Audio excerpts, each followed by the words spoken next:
Hello everyone, welcome to UGC NET super coaching. मेरा नाम है शुभम तिवारी और आज इस वीडियो के अंदर बहुत ही इंपॉर्टेंट अपडेट हम डिस्कस करने वाले हैं। ध्यान रखिएगा।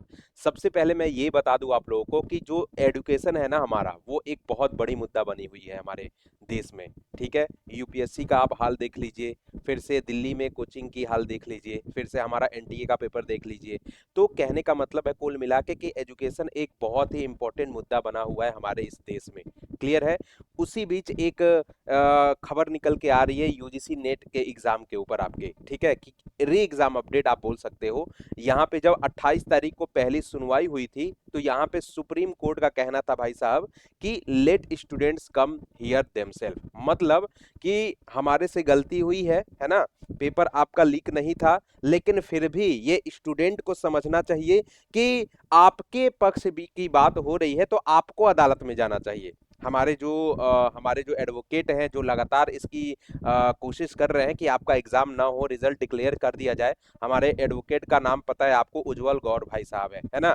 तो वो गए थे आपके 28 तारीख को जो हियरिंग थी, अदालत में गए थे। तो अदालत का साफ कहना था, सुप्रीम कोर्ट का साफ कहना था भाई कि आपके स्टूडेंट्स को आना चाहिए। स्टूडेंट कोई आ नहीं रहा है, आप क्या करने चले आ रहे हो। क्लियर है ना। तो सुप्रीम कोर्ट इस बेसिस पे जो पीआईएल थी वो रिफ्यूज कर दी थी। तो सोचिए आपकी क्या हालत हो चुकी है हमारे देश की एजुकेशन सिस्टम की।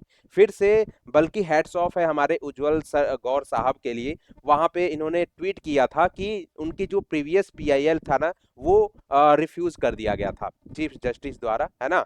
तो उनके रिस्पॉन्स में ये बोला गया था कि लेट स्टूडेंट कम। यहाँ पे सुप्रीम कोर्ट का कहना था कि स्टूडेंट को पहले आने दीजिए, फिर सुनवाई होगी।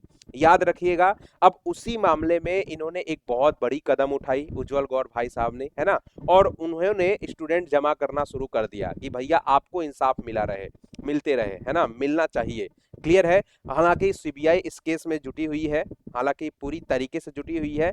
1000 से उस टाइम पे एग्रीव्ड स्टूडेंट वहां पे उनके साथ ज्वाइन कर लिए थे। ठीक है। उज्जवल गौर के आप ट्विटर को देखिएगा तो यहाँ पे इन्होंने क्लियर फिर से एक फाइल दायर किया है, प्ली दायर किया है।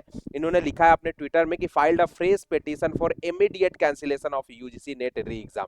अब देखो भाई, इनका जो आपका सुप्रीम कोर्ट का कहना है ना कि जो यूजीसी है, एनटीए है, वो फ्रेश कैलेंडर इशू कर दिया है तो अब कुछ नहीं होना चाहिए। लेकिन ध्यान रखिएगा, ये पूरा स्टूडेंट का ही मामला है, स्टूडेंट का ही खेल है पूरा का पूरा। कि भैया आपने एग्जाम दिया है, कई लोग इस आस में हो बैठे होंगे कि भैया मेरा एग्जाम बहुत अच्छा गया है ना। तो एग्जाम अच्छा गया तो रिजल्ट भी अच्छा आएगा, ऑब्वियस सी बात है। लेकिन इन्होंने बिना कोई जानकारी के आपके जो रिजल्ट है, जो एग्जाम है, वो कैंसिल कर दिया था। अब इन्होंने री एग्जाम के लिए फ्रेश नोटिस भी इशू कर दिया है। तो इनका कहना है, उज्जवल गौर भाई साहब का कहना है कि किस बात की आपकी एग्जाम फिर से होगी, क्या बेस क्या है। इनका कहना भी सही है कि आपका बेस क्या है।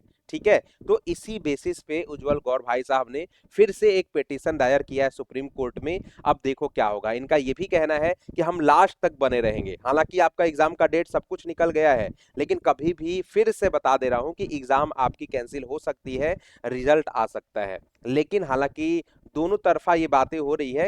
एक तो सुप्रीम कोर्ट ने, भैया कोर्ट है, हमारे चीफ जस्टिस है, उन्होंने भी कोई सोच समझ के ही फैसला लिया होगा। तो यूजीसी ने एक ऑलरेडी फ्रेश अनाउंसमेंट कर दिया है। लेकिन फिर से पिटीशन पे पिटीशन, तारीख पे तारीख, वो जो बातें होती हैं तारीख पे तारीख, वो पिटीशन पे पिटीशन जमा हो रहा है। ठीक है। जो ये मांग रखी जा रही है कि cancellation of UGC net exam. आपको यहाँ ये बता दे, देखिए आप, कि उज्जवल गौर भाई साहब ने स्टूडेंट को इकट्ठा करने के लिए एक व्हाट्सएप कम्युनिटी का भी इंट्रोडक्शन किया है। ये आप इस लिंक के थ्रू उस व्हाट्सएप पे जुड़ सकते हो और यहाँ पे अपनी थॉट्स को रख सकते हो। ठीक है, कि एग्जाम होना चाहिए ना होना चाहिए। तो अभी तक आप देख सकते हो 421 मेंबर उस ग्रुप में पर्टिकुलर हो चुके हैं। क्लियर है। तो ये ध्यान रखिएगा कि अगर आप क्या चाहते हो, बाकी हम जो है आपको इन्फॉर्मेशन बता दिए हैं। आपका क्या कहना है, आपकी क्या प्रतिक्रिया है, रिजल्ट आनी चाहिए या री एग्जाम होना चाहिए। ठीक है। आपकी क्या प्रतिक्रिया है, आप जरूर हमें बताइएगा। लेकिन हैट्स ऑफ है भाई आपके उज्जवल गौर भाई साहब के लिए, जो हमारे लिए इतना मेहनत कर रहे हैं, यूजीसी नेट एस्पिरेंट के लिए इतना मेहनत कर रहे हैं। तो अपनी प्रतिक्रिया जरूर आप कमेंट बॉक्स में लिखिएगा। Thank you very much.